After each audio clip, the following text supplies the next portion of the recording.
So hi guys, this is Julius again. I hope you're having a good day. Um, this session, I'm going to be sharing to you how to manage the drawdown of your account using Cost Avenger. So a lot of you are new, and I know you don't know much about drawdown. So let me share to you what is drawdown. So this topic is about drawdown management. So drawdown, when you're trading in forex, it is impossible for your account to not have drawdown. So drawdown is actually paper loss. So it refers to the difference between a high point in the balance of your trading account and the next low point of your account's balance. So drawdown is paper loss. Drawdown is our friend when we are using Cost Avenger because of its cost averaging strategy. But we need to manage the robot's settings so that the drawdown will not eat the whole account. When you are having a drawdown, it could actually wipe out your whole account because of the leverage, because of the opportunity the broker has given us to buy more than what we deposit, which I already explained in my previous video, so you could watch that also. So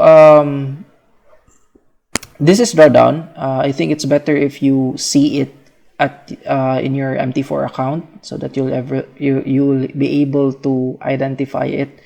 So this is drawdown.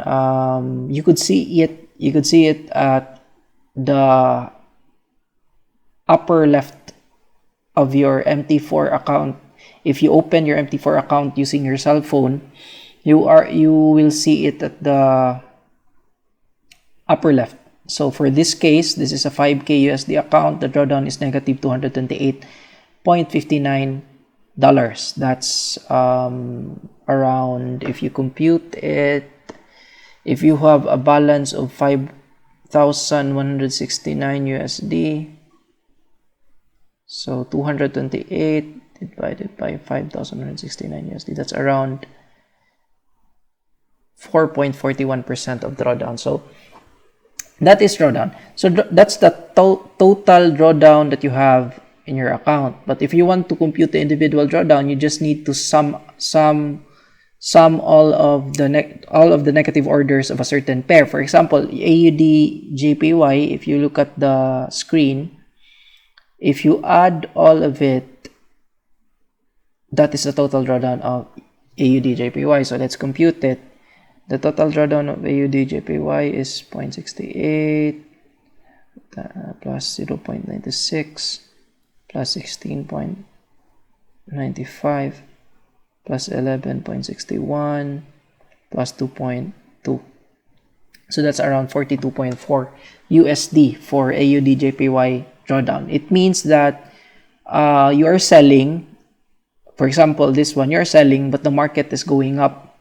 So your account is currently on negative. It's paper loss. Unless it is closed, it will be deducted to the balance. So you need also to know what are the things that what are the numbers that you will see in your screen. So the balance is the total amount of all your closed position. So balance is already the total amount of all the if you sum all of the close position of your account, like for example, if you're having a drawdown, let's say we compute earlier AUD JPY, that's a drawdown of 42.4. If you close all of that, that would be deducted to the balance. It will not be paper loss anymore. It will be executed. So that's 5169.15 minus 42 USD because you closed all your AUD JPY. So that is that's 5169.15 minus 42. So your balance, if all the AUD JPY which is negative are closed, is around 5,127 USD. That's balance. So the equity is balance minus drawdown. It means that it is the current usable trading amount that you have because it is less the drawdown. or if you have a positive floating amount, it is possible also that you have a positive floating amount. That's the opposite of drawdown. So if you have 228.59 USD there, so instead of deducting that to the balance, it would be added to the balance. That's equity. So equity is basically balance plus floating amount, or balance minus drawdown. So that's equity. Then you have here the free margin. Free margin is basically the available margin or the available equity that you could use that you could use in trading. So as what you know, I already explained in my previous video about leverage. Leverage is basically the broker lending you some money in order for you to have more buying power. So the broker computes our margin. So there is a certain computation, you could search it in Google. So every time we put an order, it computes the margin that it will get from our account. So the free margin is equity minus the margin, meaning the equity, the used amount of the equity is $138, and you were able to put all of that orders. That's what it means. Meaning at $138, you put a lot of orders like 0.01, 0.03, 0.04 because the broker is lending you money. So the available balance that you have in order for you to put an order is 4,802.56. That's the margin. That's the free margin. Then we have the margin level, which is equity divided by used margin times 100. So equity margin level basically states how healthy is your account. The lower the margin level, it means that you are currently bleeding or having a lot of drawdown. Now take note that every broker has different tolerance in terms of margin level. We have what we call margin call. Margin call is basically at a certain level of margin, the broker could cut the trades because they want to protect the money that they lend you in order for you to buy more orders. So for FX Primos, the margin level that they could close your trades is at 150%. So that's already a margin call. So when your margin is already lower than 1,000%, then that's gonna be really dangerous for your account. So you need to monitor your account also. So that's margin level. Margin, like what I said, is basically good faith deposit that is needed to maintain open positions. So that's why earlier we deducted it from the equity so that we could compute the free margin. So basically $138 for everything that you've seen here in the screen. Here, all the orders, the only amount that we needed for us to open this position is only $138. That is margin.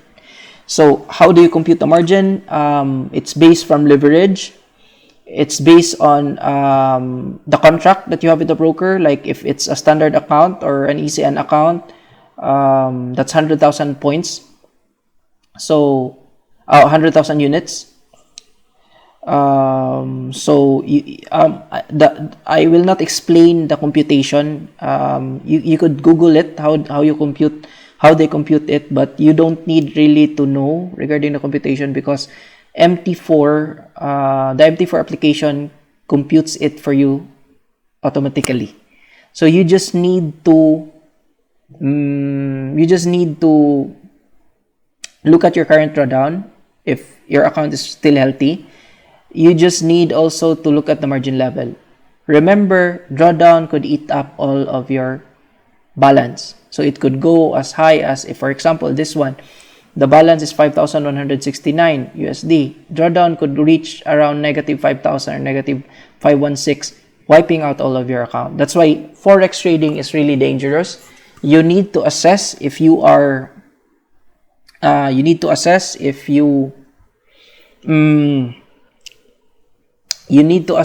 this is for you, because past results from the softwares is not indicative of future results. So in trading in Forex, you could gain, you could also lose. So you always remember that. So you always trade conservatively. So what settings greatly affect drawdown? So the settings that greatly affect drawdown is starting lot size, range between trades, max number of levels, range multiplier, lot size multiplier, and level that allow lot size multiplier. I'm going to be explaining that further later. So, but the prerequisite of this, so that you'll be able to understand, you need to watch the first video of Cost Avenger. You need to watch the Cost Avenger settings video, or the introductory video, so that you'll know what are the settings all about. Then calculate your risk. Calculate your risk first using the Cost Avenger calculator. Let us calculate the risk of the account below. Let's say the equity is 1K USD. You're trading on 3 pairs. Your starting lot size is 0.01. Your range between trades is 21. Your range multiplier is 1.15. Your position size multiplier is 1.35. And the level that you allow lot size multiplier is at level 5. So,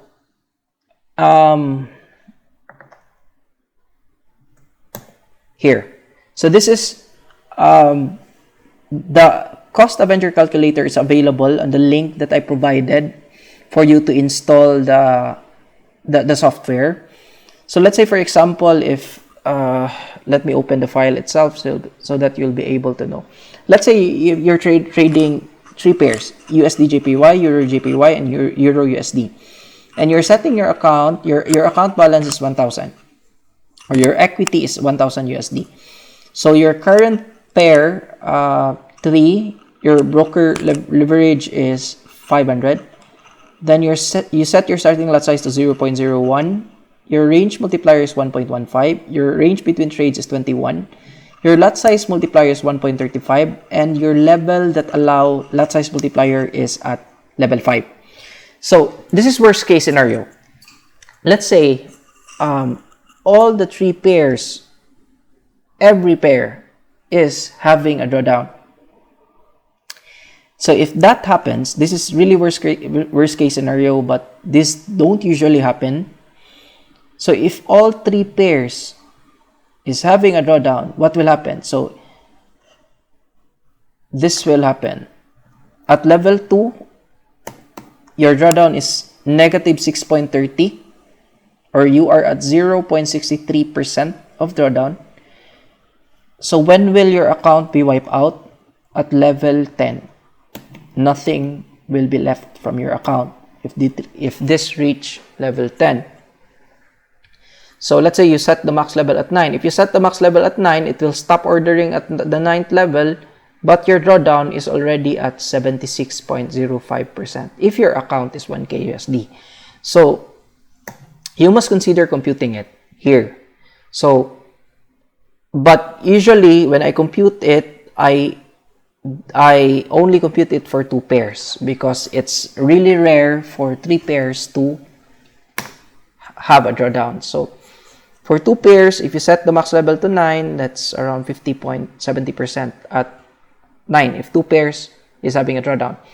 Now, what I advise is that you compute it here because I set the max level to 9 assuming that your account is more than 1,000 USD or around 2,000 USD. But if your account is 1,000 USD, I suggest you set the max level lower so that to limit the number of levels your account could order. So if you limit the max level to 7, let's say, for 1K USD, you limit it to 7. At level 7, the drawdown is only around 17.80% for 2 pairs that is having a drawdown. If 3 pairs is having a drawdown at level 7, that's around 26.70%. But if you really want to make sure, then set the max level to 6 so that when a spike happens, you are still at 15.09% drawdown. So you play with the settings, you choose the best settings for you, you go to the Cost Avenger calculator, and you put a limit to your you you try to see which max level, which range multipliers at starting lot size are you comfortable with. That's why for 1K USD account, I only advise at least 2 pairs for 1K USD account. That one. And you could set the max level for 1K USD account around 7. But we have actually spread meter or spread limiter. When the spread is higher than 2 USD, which is the default, it will not trade anymore beyond that for big spikes. But we just have to make sure. We just have to make sure, so that because we don't know, it will suddenly spike, the spread will jack up, but for after some time, the spread will go back to normal. So what will happen is that you'll have a lot of orders above. So just limit the max level.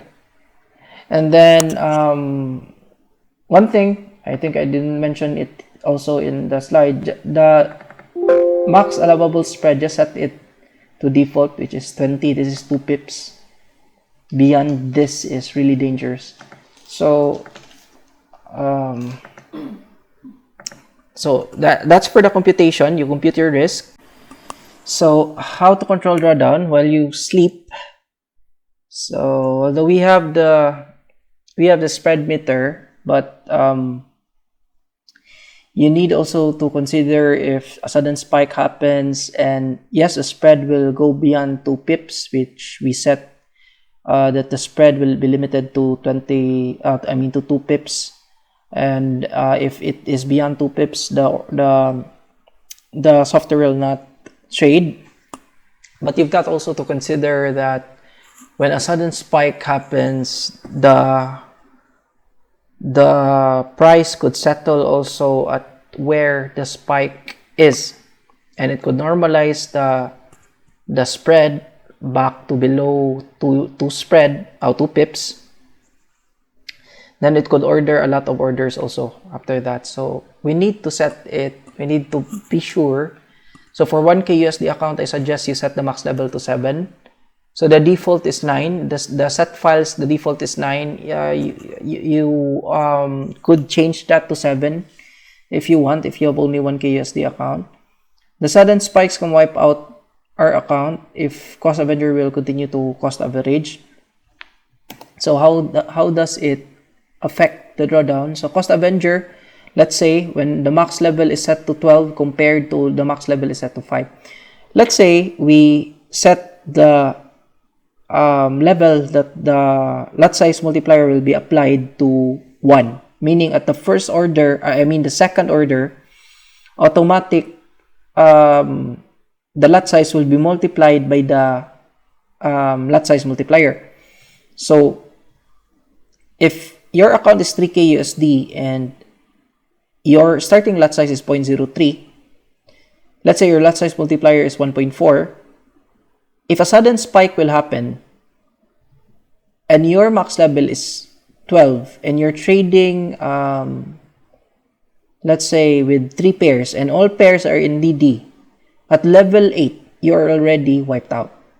That's around 279 pips of spike. Your account is already wiped out. But what if, let's say we set CA to trade only 5 trades. So this is actually 5 trades. So we set the max level to 5. So it starts at 0.03 and then at level 5, CA will stop ordering any trades. So what will happen? It will not order after 0.11. So the drawdown is minimized. Although we cannot control the market, the direction of the market, but at least the drawdown is minimized. So even if we are sleeping, a sudden spike happens, because we limited the order of CA, so our drawdown is also minimized. Spikes that go, like what I said, spikes that go along with the direction of the trend, we don't have a problem. Spikes that creates a reversal of the trend, that is what our problem is. So for those who are not for those who don't understand well the chart here, just think of the bars. I mean, the bars actually represents the candlesticks, the price. So here, this is a lower candlestick and suddenly it spiked. Let's say this is a 1 hour candlestick. So looking at that, I think you are now more familiar of how the max level greatly affect the performance of CA of your, or the drawdown of your account. So what to do when max level is reached? So when max level is reached, you've got to change your settings to a DD settings, or DD set, what we call drawdown settings. So you've got to create your own drawdown settings. You set the starting lot size to 0.01. The distance between trades, instead of 21 or 25, you set it to 30. The lot size multiplier is 1.2. The range multiplier is 1.2. And you set the max level to 10, higher than 7. So you gradually increase the max level. It will depend on the current drawdown. So let's say if you want to be more safer, then you could set the max level to 8 after 7, and then when it reaches a certain point, you analyze if it is in a support or resistance level, then you add another trade, or you set the max level to 1 point higher. So, but this is the drawdown set that I'm suggesting that you will make. So for you to create a drawdown set, you just go to experts, click properties, then you put all the settings that I told you, the max level, range, multiplier, then you save it with the save button, and then you put the file name, drawdown set, you save it, then there you go, you have the drawdown set. You press OK to apply the drawdown set. So then you load. If you want to apply it to another pair, you load it, and then you press OK. So for you to have a more visual about it, let me show this to you. You double click, you press F7, or you click the smiley face at the upper right, you double click on it, and you see the settings here. Now for you to save a drawdown set, let's say we change this to 1.2, range between trades 30. You save it, and drawdown set. Then you save it. I already actually made one, so I'm not going to be saving another. But you save it, and then you have the drawdown set. Then the max level, where it was not, I set it to 10. So you just press OK after that, and the drawdown set will apply to that pair. Now, if you want to apply it to another pair, just click the tab here below. Let me attach Cost Avenger here. So you attach Cost Avenger. Wait. So again, the step is you press F7, or you double click here, and then you load the drawdown set. That one, you press OK. So when you're having a drawdown of, but if you think your drawdown is already big, like you're already having a drawdown of, let's say, more than 10%, you could choose to change to drawdown set already. So that's drawdown management. So one way also to be able to control drawdown is one very effective way is to gradually increase the max level from the previous max level that you have, previous limitation. Gradually increase it, but you've got to identify the support and resistance of the current pair that you are trading. So if you are new, I think you'll not be able to determine it that well, but support and resistance are actually the max up and down, or the max low and high of a certain swing of the market. Like for example, here this is a resistance level, here this is a support level. So you've got to study about this also if you want to know more on how to manage your accounts. The way to manage it is, let's look at the H4. Let's say a sudden spike here. Let's say I'm not seeing any. Let's say this is a downtrend. This one, there's a sudden spike here. So you know that the resistance level is around here, right? This is the resistance. This is a gap, the previous price. So what you do around here, you could let CA open a trade. So you limit it at first, but you identify that currently this price is a resistance level. So what you do, you let the robot enter a trade. So let's say you're selling, and then suddenly it spike, let's say. So if CA puts a trade here and there's a reversal here, or this is a pullback, I think this is a pullback, so there's retracement here of price, so most likely your take profit will be hit after this one retrace. So that's basically it. You could I might do a tutorial about basic support and resistance identification later on. I think that's all for this. Thank you for watching my tutorial. I hope you will be able to manage your cost Avenger well, and I hope it could give you growth in your account. So thank you guys, and have a good day.